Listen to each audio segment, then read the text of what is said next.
Wala sobra sa lane, si Gabi. Kick mo Akashi for Gabi. Possible, pag naging boss ako dito.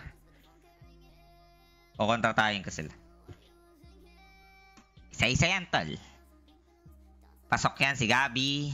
Si Armel, pasok din. Pag mga si Mac. Tapos si Raven, pinag-iisipan ko eh. Kasi ang option si Cox JG. So si Raven pwede magstay. Si Jing naman, hanggat, pag pumasok yung mga Tagalog guys, ubos yan. DJ, papasok din yan. Pasok lahat ng Tagalog men. Yun yung goal. Napasukan na eh. Isang Tagalog lang, di ba? Tapos dalawa namin Tagalog ngayon. Tapos pag nag-kick ako ng isa dyan, tinanggal ko si Akashi, ayun na, magiging Tagalog Dota na yan, tol. Isa-isa yan.